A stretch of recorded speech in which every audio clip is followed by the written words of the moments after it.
Let me share something with you. Over the years, I've learned that the people who bring the most harm into our lives often don't do it with swords or fists. They do it with their actions, their words, and sometimes their silence. And here's the thing. Their behaviors often seem subtle at first, like ripples in a pond, but over time, those ripples can grow into waves that knock us off our balance. I've met people who drained the energy out of every room they entered, people who made others feel small to make themselves feel bigger. At first, it's easy to think, maybe I'm overreacting, maybe it's just a bad day. But as the patterns emerge, it becomes clear. Some behaviors aren't about having a bad day, they're warning signs of a deeper problem. Today, I want to talk about those signs, not to instill fear, but to awaken awareness. Because when you recognize these patterns, you gain the power to protect your peace, your energy, and your heart. I once knew someone who seemed kind on the surface. They always knew the right words to say, the charming phrases that made people smile. But behind that charm was something darker. They'd promise to help, only to vanish when the moment came. They'd share secrets, not out of trust, but to manipulate and control. At first, I doubted myself. Maybe I misunderstood, I thought. Maybe they didn't mean any harm. But one day, I saw it clearly. This person wasn't just careless. They were intentional. They thrived on making others feel dependent, confused, and unworthy. One day, I sat down and reflected deeply, drawing on what I've learned from Buddhist teachings. I asked myself, what does this person bring into my life? Do their actions align with the principles of kindness, compassion, and integrity? The answer was no. From that moment, I knew I had to take control of my energy. Buddhism teaches us that life is fleeting, and clinging to toxic relationships only ties us to suffering. So I let go, not with anger, but with clarity. And I can tell you this, the peace I felt afterward was worth every moment of discomfort I faced in walking away. This isn't just my story. Many of us have experienced this. Maybe you have too. But the beauty of life is that awareness gives us the power to change how we respond. Once you recognize the warning signs of harmful behavior, you can step into a place of strength and protect your inner peace. Let's explore these signs together, not to judge others, but to become wiser, stronger, and more compassionate toward ourselves. 1. They deceive without guilt. Let me be honest with you. Few things sting more than realizing you've been lied to. That sinking feeling in your stomach, the disbelief, the questioning of everything you thought was true. I've been there, and it's a hard lesson to swallow. What makes it worse is when you realize that the person who lied didn't even flinch. No hesitation, no remorse. Just smooth words designed to manipulate and mislead. In Buddhism, this behavior is deeply rooted in moha, or delusion. These individuals are disconnected from the understanding that truth is the foundation of trust, and trust is the foundation of any meaningful relationship. When they deceive, they may justify it to themselves. Perhaps they think it's harmless, or that it's for a greater good, or even worse, they simply don't care. I remember once dealing with someone like this, someone who could twist facts like an artist molds clay. At first, their lies seemed small, almost inconsequential. They'd exaggerate their achievements, omit details that didn't suit their narrative, or deflect questions when caught. "Oh, it's no big deal," they'd say, brushing it off like dust on their shoulder. And for a while, I believed them. Why? Because I wanted to see the good in them. But the problem with lies is that they grow, like weeds in a garden. One small untruth becomes the foundation for bigger ones. Before you know it, you're living in a maze of illusions, unable to separate reality from fiction. It's exhausting. In Buddhism, truth is considered sacred. The Eightfold Path teaches us samavaka, right speech. It's not just about avoiding lies, it's about speaking words that are truthful, beneficial, and uplifting. When someone deceives without guilt, they shatter this principle entirely. Their words become weapons, not tools for connection. Here's the hard part. People who lie without remorse are often very convincing. They've perfected their craft, knowing exactly what to say and how to say it to gain your trust. They might even mix truths with lies to make their stories more believable. And if you're a trusting person, it's easy to fall for it. So, how do we deal with this? How do we protect ourselves without becoming bitter or distrusting everyone? First, develop awareness. Pay attention to patterns, not just isolated incidents. Someone might make a mistake or forget a detail. It happens to all of us. But if you notice consistent inconsistencies, it's a red flag. For example, are their stories always changing? Do they avoid direct answers or get defensive when questioned? These are signs of deceit. Second, trust your intuition. If something feels off, it probably is. The Buddha taught us to observe without attachment, to see things as they truly are. This applies to people too.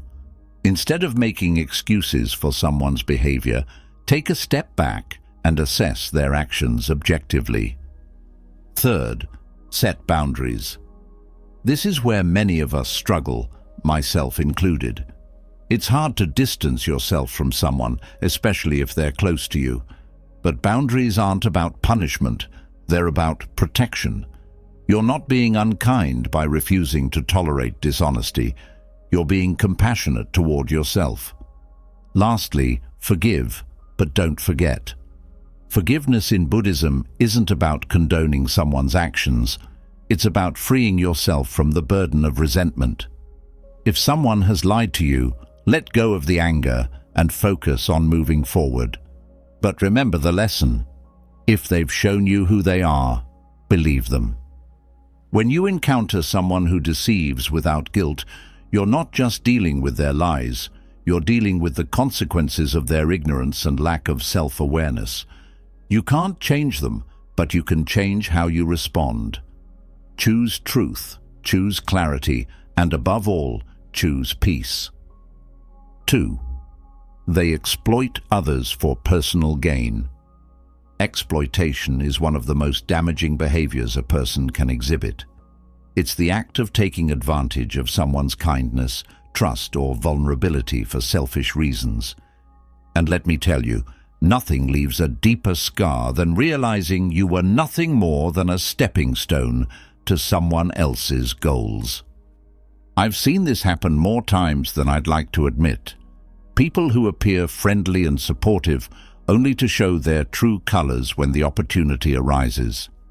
Maybe it's a coworker who takes credit for your hard work, or a friend who only calls when they need something, or worst of all, a partner who manipulates your love and loyalty for their own benefit.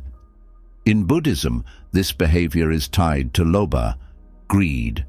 Greed blinds people, making them see others as objects to be used rather than souls to be respected. Exploitation stems from an insatiable desire to get ahead, regardless of the cost to others.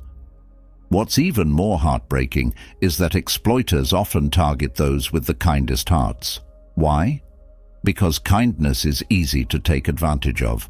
They know you'll give them the benefit of the doubt, that you'll go out of your way to help, and that you'll hesitate to say no. I've been in situations where I gave and gave, thinking I was doing the right thing. They need me, I'd tell myself. I'm helping them. But over time, I started to feel drained. My energy, my resources, even my sense of self-worth. It was all being siphoned away. And for what? To fuel someone else's greed? That's when I turned to Buddhist teachings for clarity. Buddhism teaches us to give generously, but with mindfulness.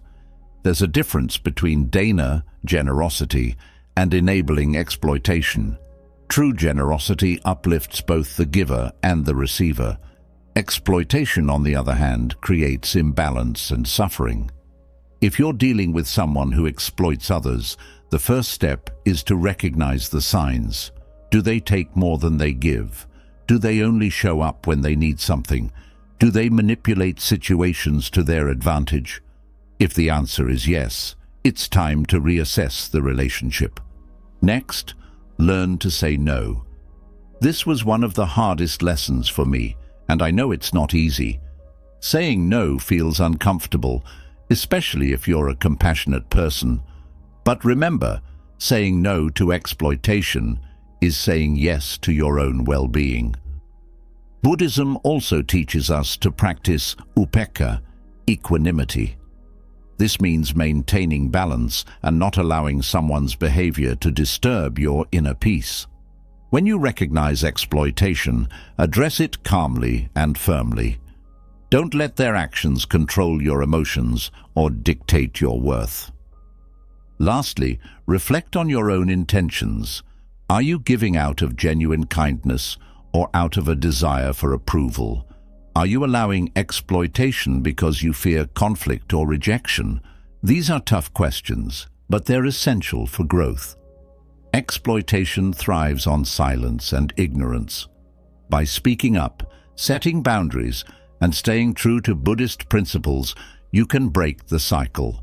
And in doing so, you not only protect yourself, you inspire others to do the same.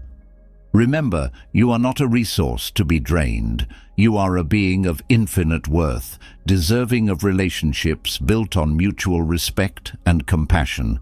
Hold on to that truth and let it guide you in every interaction. 3. They stir conflict and division. Let's talk about something that's both subtle and destructive. People who thrive on creating conflict. These are the ones who never seem to rest unless they're pitting people against each other, sowing seeds of mistrust, or turning harmony into chaos. I've seen this up close, and maybe you have too. It could be the co-worker who whispers rumors just loud enough for everyone to hear, or the family member who stirs the pot at every gathering. These people don't just stumble into conflict. They create it, nurture it, and watch it grow like it's their personal hobby. In Buddhism, this behavior is a clear violation of samavaka, right speech. Words have the power to heal or harm, to bring people together or tear them apart. Those who stir conflict misuse this power, often out of jealousy, anger, or a need to feel important. One time I watched someone divide a close-knit group of friends. At first, it seemed innocent enough, a harmless comment here, a subtle jab there. But over time, mistrust began to grow. People started questioning each other's intentions, friendships were strained, and what once was a supportive circle became a battlefield. And the person who caused it all? They sat back and pretended to be neutral, even helpful, while the damage unfolded. Why do they do it? Often, it's rooted in dvesha, hatred or aversion. They might feel envious of the connection others share, or resentful of not being the center of attention. Instead of addressing their own pain or insecurities, they project it outward, creating discord to fill their emotional void. If you've encountered someone like this, you know how exhausting it can be. But here's the good news. You don't have to play their game. The first step is to recognize their tactics. Are they spreading rumors, twisting words, or encouraging competition where there shouldn't be any? Awareness is your greatest tool. Next, refuse to engage. In Buddhism, we're taught to practice upekkha, or equanimity, staying calm and neutral in the face of chaos. When someone tries to drag you into conflict, step back. Don't add fuel to their fire. Instead, respond with calm, thoughtful words, or no words at all. Finally, strive to be a peacemaker. If someone is stirring division, counter their efforts with unity. Encourage open communication, clarify misunderstandings, and remind others of the value of harmony. This isn't always easy, but it's a powerful way to diffuse conflict and uphold Buddhist principles. People who stir conflict are often caught in their own suffering. They create chaos because they don't know how to find peace within themselves. While you can't change their behavior, you can protect your own peace and inspire others to do the same. 4. They lack empathy and compassion. Few things are as disheartening as dealing with someone who lacks empathy. These are the people who dismiss your pain, belittle your struggles, or simply fail to acknowledge that you're hurting. It's not that they don't see, it's that they choose not to care. I've crossed paths with people like this, and I'll admit, it can be deeply frustrating. You try to explain what you're going through, hoping for understanding, but instead, you're met with indifference or even criticism. It's as if your emotions are an inconvenience to them.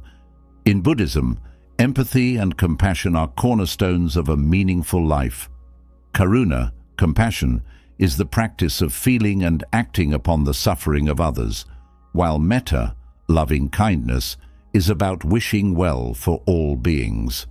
When someone lacks these qualities, they're not only disconnected from others, but also from themselves. I once worked with someone who, no matter what happened, couldn't seem to step outside their own bubble. If a co-worker was overwhelmed, they'd shrug it off. If someone shared a personal challenge, they'd change the subject. At first, I thought it was just a personality quirk, but over time, I realized it was a lack of empathy. They were so focused on their own world that they couldn't or wouldn't acknowledge the feelings of others. What causes this? Often, it's rooted in avidya, ignorance. They might not have learned how to connect with others on an emotional level, or they may be so consumed by their own struggles that they can't see beyond them. In some cases, it's a defense mechanism, a way to avoid dealing with their own vulnerabilities. If you're dealing with someone who lacks empathy, the first thing to remember is this. Their behavior says more about them than it does about you. It's not your job to make them care, nor is it a reflection of your worth if they don't. What you can do, however, is lead by example. Practice karuna in your interactions, showing them what compassion looks like. Be patient, but don't let their indifference drain your energy. Set boundaries if needed, and prioritize relationships with people who uplift and support you. Buddhism teaches us that everyone has the potential for empathy, even those who seem cold or indifferent. Sometimes it just takes time for that seed to grow. But until then, focus on nurturing your own compassion for yourself and others. When you encounter someone who lacks empathy, it's easy to feel hurt or frustrated. But remember, their inability to connect doesn't have to diminish your capacity for kindness. Stay true to your values and let your compassion be a light in the face of their indifference. 5. They refuse to take responsibility. Let me tell you, one of the most exhausting things in life is dealing with someone who refuses to take responsibility for their actions. You know the type. They have an excuse for everything, a scapegoat for every mistake, and a finger ready to point at anyone but themselves. It's as if accountability is some foreign concept they've sworn never to embrace. I remember someone I worked with who always had a way out of owning their mistakes. If something went wrong, it wasn't their fault. If a deadline was missed, it was because the instructions weren't clear. If a decision backfired, it was because nobody warned me. And if you dared to bring it up, oh, suddenly you were the problem. In Buddhism, refusing to take responsibility is a symptom of avidya, or ignorance. It's a disconnection from reality, an unwillingness to see the truth of one's own actions and their consequences. The Buddha taught that our actions, our karma, are entirely our own, and trying to escape that truth only creates more suffering for ourselves and others. The harm in this behavior is twofold. First, it shifts the burden onto others, forcing them to clean up the mess or bear the blame. Second, it stunts the growth of the person refusing responsibility. You can't learn from your mistakes if you refuse to acknowledge them. What's even more challenging is how these people can make you doubt yourself. They're experts at turning the conversation around, making you feel like you're overreacting or being unreasonable. It's a skill born from years of avoiding accountability, and it's as frustrating as it is effective. So how do we deal with this? First, recognize the behavior for what it is, a defense mechanism. People who refuse responsibility are often driven by fear, fear of failure, fear of judgment, fear of admitting they're flawed. While it's not your job to fix them, understanding this can help you approach the situation with more clarity and less frustration. Second, set firm boundaries. If someone tries to shift the blame onto you, calmly but firmly point out the facts. Use language that focuses on actions rather than accusations, such as, "This happened because of XYZ, and it's important we address it." Don't get drawn into their deflections or emotional outbursts. Third, let go of the need to change them. Buddhism teaches us to focus on what's within our control. You can't force someone to take responsibility, but you can control how you respond. Protect your peace, and don't let their refusal to grow hinder your own progress. Refusing to take responsibility is a habit born out of fear and ignorance, but it doesn't have to define your interactions with them. By maintaining your integrity and boundaries, you can navigate these situations with grace and wisdom. 6. They manipulate through fear or guilt. Manipulation through fear or guilt is one of the most insidious behaviors a person can exhibit. It's not always loud or obvious. Sometimes it's subtle, like a whisper in the back of your mind that says, "If you don't do this, you'll regret it." And before you know it, you're doing things you don't want to do, driven by a sense of obligation or dread. I've experienced this firsthand, and it's a deeply unsettling feeling. There was someone in my life who had a way of making everything my fault.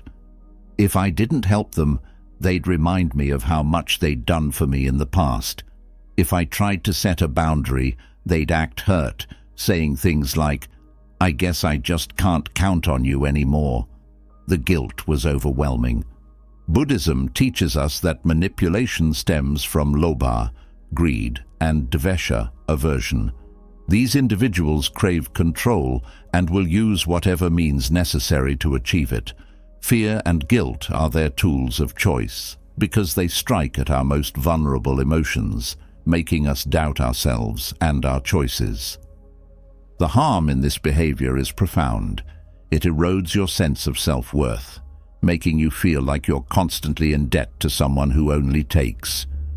It also disrupts your inner peace, leaving you anxious, resentful, and emotionally drained. But here's the truth. Their manipulation only works if you let it. The moment you recognize their tactics, you regain your power. The first step is awareness. Pay attention to how they make you feel. Do you leave interactions feeling guilty, afraid, or obligated? Do their words make you question your own intentions? These are red flags that point to manipulation. Next, practice sammasankappa, right intention. Buddhism teaches us to align our actions with kindness, compassion, and wisdom.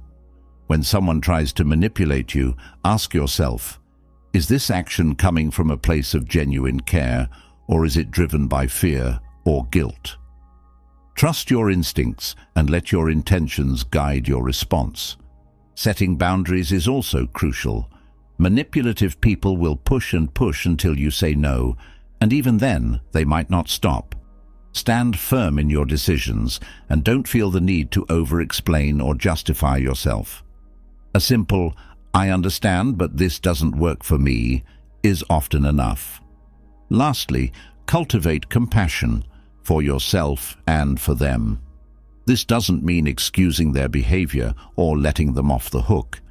It means recognizing that their actions stem from their own suffering, their own unmet needs. By approaching the situation with understanding, you can let go of resentment and focus on protecting your peace. Manipulation through fear and guilt is a powerful tactic, but it's not unbeatable. By staying rooted in awareness, intention, and self-respect, you can rise above it. You have the right to protect your energy and make choices that align with your values. Never forget that. 7. They act out of greed. Let me ask you this. Have you ever been around someone who always wants more, no matter how much they already have? It's as if they live in a constant state of hunger, hungry for money, attention, possessions, or power.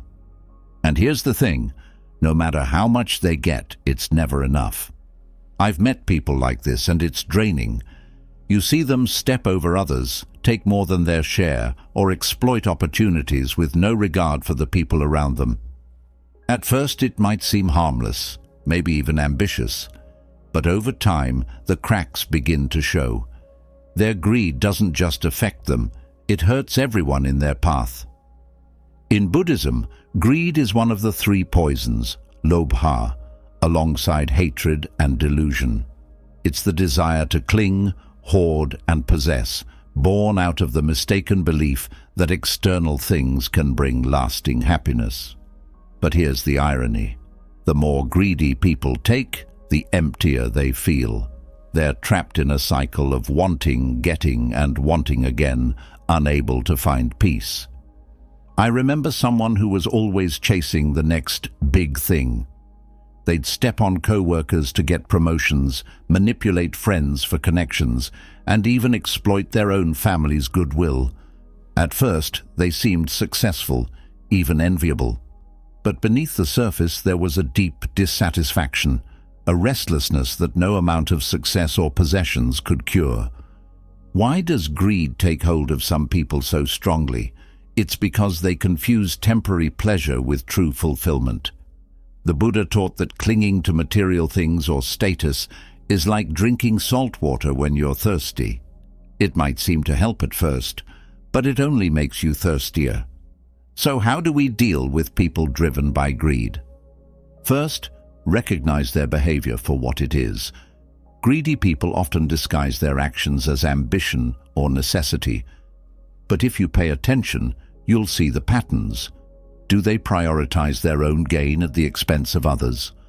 Are they never satisfied, no matter how much they achieve? These are signs of greed in action. Second, set boundaries. Greedy people can be relentless in their pursuit of more, and if you're not careful, you might get caught in their web. Protect your time, energy, and resources. It's not selfish to say no, it's self-respect. Third, practice generosity.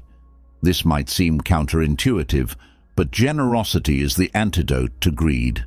By giving freely, whether it's your time, kindness, or resources, you can break the cycle of clinging and inspire others to do the same. Lastly, let go of judgment. It's easy to feel anger or resentment toward greedy people, but Buddhism teaches us to approach these situations with compassion. Their behavior stems from their own suffering, their own inability to find contentment.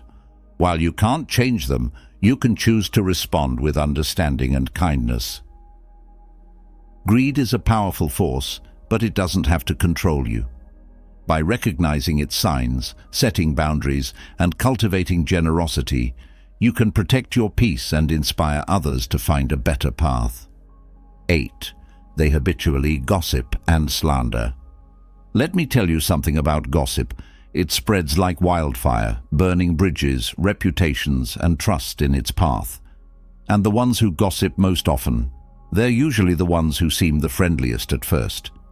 They lean in close, whisper secrets, and invite you into their web of stories. But what they don't tell you is that the same mouth that gossips about others today could gossip about you tomorrow. I've seen it happen countless times. Someone starts a rumor, twists a story, or shares a private detail they had no right to share. At first, it might seem harmless, just words, just talk. But words have power. In Buddhism, samavaka, right speech, reminds us that our words should build, not break, heal, not harm. Gossip violates this principle, creating unnecessary suffering for everyone involved. Why do people gossip? Often it's rooted in insecurity or envy. Talking about others deflects attention from their own flaws or makes them feel superior. But the satisfaction they get from gossip is fleeting. Like drinking poisoned wine, it might feel good in the moment, but it leaves a bitter aftertaste. I remember a friend who loved to share news about others. At first it seemed entertaining, even bonding, but over time I noticed something. Their stories were rarely uplifting. Instead, they focused on people's mistakes, failures, or vulnerabilities. And when I became the target of their gossip, it was a painful wake-up call.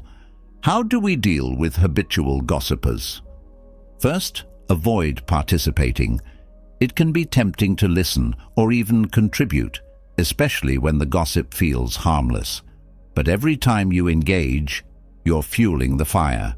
Instead, change the subject, or, if you're comfortable, gently point out the harm in their words. Second, practice samavaka in your own life. Before speaking, ask yourself, is it true? Is it kind? Is it necessary? These simple questions can prevent you from falling into the trap of gossip. Third, protect your boundaries. If someone constantly gossips, it's okay to distance yourself. You don't have to be rude or confrontational. Simply choose not to engage. Your peace of mind is worth more than their stories. Lastly, cultivate compassion. Gossipers are often struggling with their own feelings of inadequacy or disconnection. While their behavior isn't excusable, understanding its roots can help you respond with patience and kindness. Gossip and slander might seem small, but their impact is anything but. By refusing to engage, practicing right speech, and protecting your energy, you can rise above the noise and create an environment of trust and respect. And that, my friends, is worth far more than any fleeting thrill gossip can offer. 9. They dismiss the suffering of others.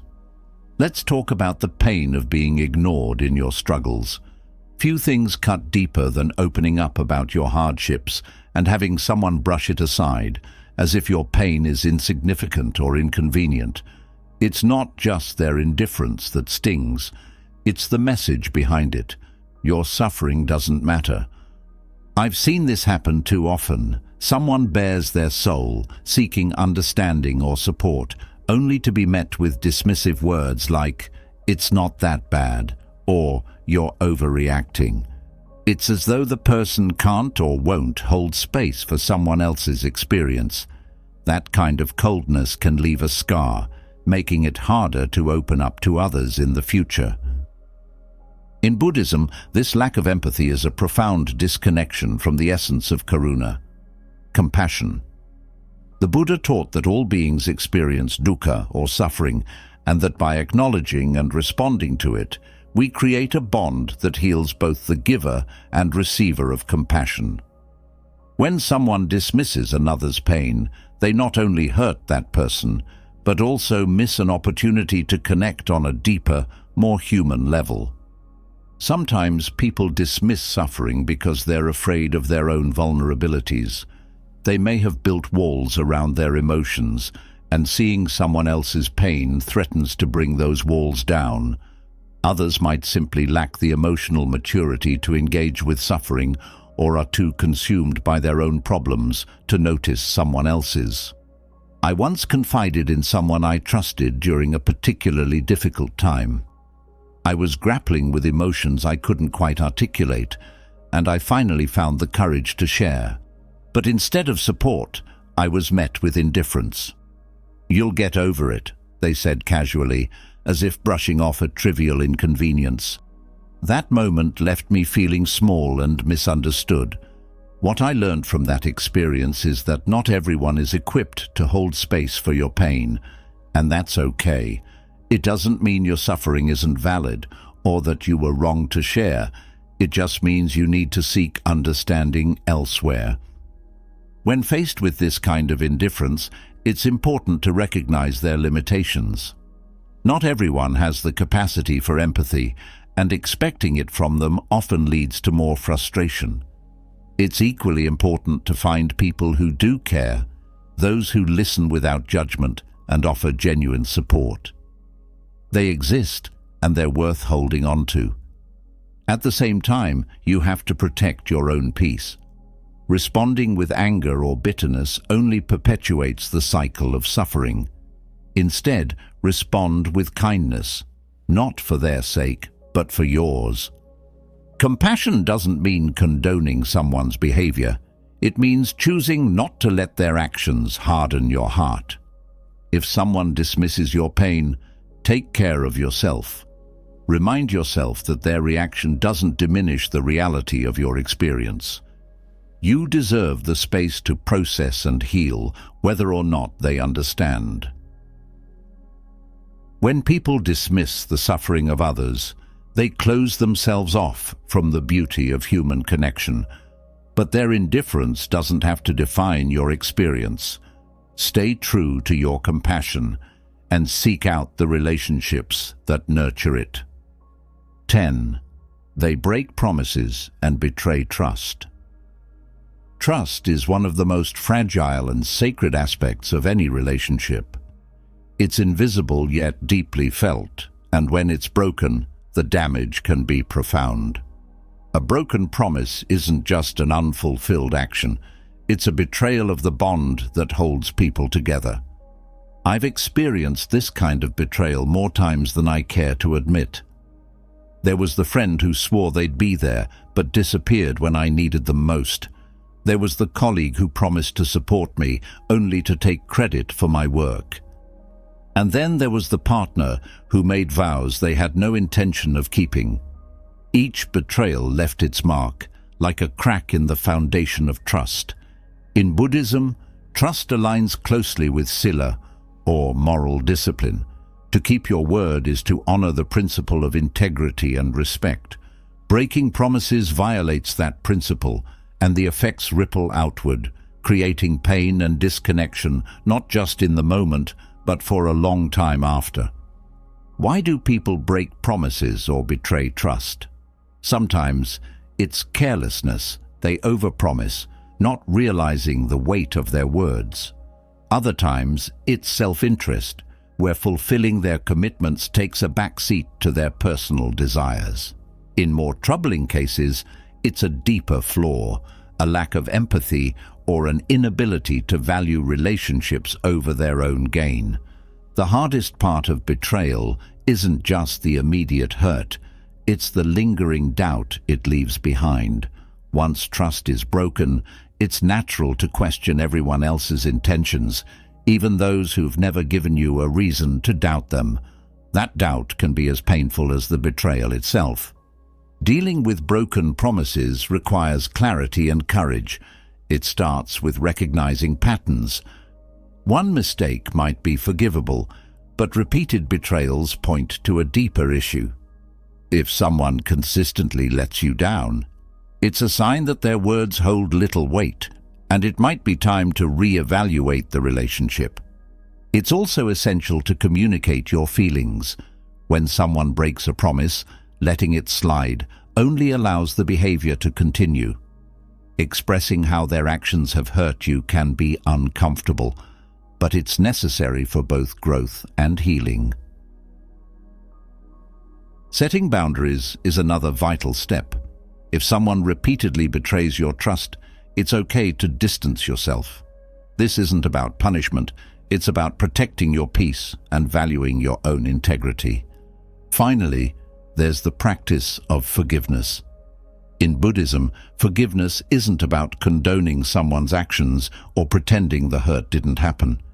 It's about freeing yourself from the resentment that betrayal can create. By letting go of anger, You reclaim your emotional freedom and move forward with clarity and strength. When trust is broken, it's a reflection of the betrayer's flaws, not your worth. While you can't control their actions, you can choose how you respond. Protect your peace, nurture relationships that honor integrity, and remember that trust, though fragile, can be rebuilt with time, sincerity, and effort. By staying true to your values, you create a life filled with relationships built on respect and honesty, and those are the relationships worth holding on to. 11. They delight in others' misfortune. There's something deeply unsettling about people who find joy in the suffering of others. It's not always obvious. Sometimes it's a quiet smirk, a subtle comment, or an air of satisfaction when someone else stumbles. But when you see it, you can't unsee it. Their delight in another's misfortune speaks volumes about their character and their own inner struggles. I've encountered people like this, and perhaps you have too. They don't just observe others' failures, they relish them.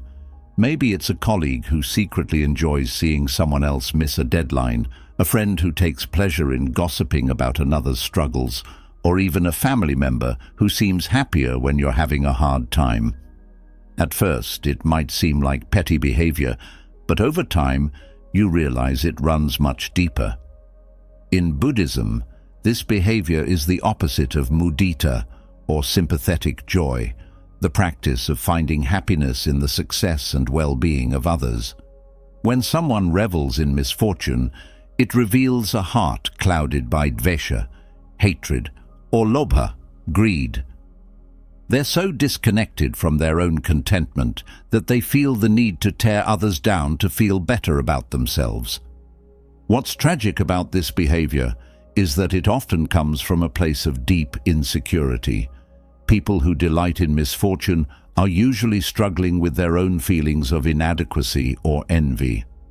Seeing others fail temporarily soothes their inner turmoil by giving them a false sense of superiority. But this kind of joy is fleeting, and it leaves them emptier than before. I remember someone who constantly pointed out others' mistakes. They'd disguise their comments as jokes or honest observations, but the truth was clear. They enjoyed watching others struggle. One day, I asked them why they focused so much on other people's failures. Their response: "It's just funny to see how people mess up." That moment stuck with me. It wasn't humor, it was a window into their own unhappiness. Dealing with people like this requires both awareness and compassion. First, it's important to recognize their behavior for what it is, a reflection of their inner pain, not a commentary on the person they're targeting. When you see someone taking pleasure in another's suffering, remind yourself that their actions stem from their own struggles, not yours. Second, don't engage in their negativity. It can be tempting to laugh along or nod in agreement, especially when they frame their comments as harmless banter. But by participating, you're reinforcing their behavior. Instead, steer the conversation toward kindness or, if necessary, remove yourself from the situation altogether. Third, practice mudita in your own life. Celebrate others' successes, even when they surpass your own. This doesn't mean ignoring your own goals or feelings. It means cultivating a mindset of abundance rather than scarcity. When you find joy in others' happiness, you free yourself from the cycle of envy and resentment that fuels so much suffering. Lastly, approach these individuals with compassion. This doesn't mean excusing their behavior, but rather understanding its roots.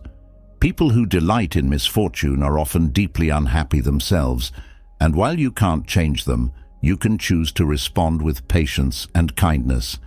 In Buddhism, we're reminded that our thoughts and actions shape our reality. By choosing to cultivate joy for others, we not only uplift those around us, but also create a sense of peace within ourselves. When we encounter those who take pleasure in others' pain, let's use it as an opportunity to reflect on the kind of energy we want to bring into the world. Delighting in others' misfortune is a sign of inner turmoil, but it doesn't have to affect your path. Stay rooted in compassion, kindness, and mudita, and let your joy for others be a light that guides your interactions. In doing so, you not only protect your own peace, but also inspire others to rise above their own struggles. As we come to the end of this journey, I want to leave you with one simple truth. Awareness is power. Recognizing these behaviors isn't about labeling or judging others. It's about protecting your peace, nurturing compassion, and staying grounded in the principles that bring harmony to your life. By understanding these warning signs, you equip yourself with the tools to navigate relationships with wisdom and strength. If this resonated with you, I'd love to hear your thoughts.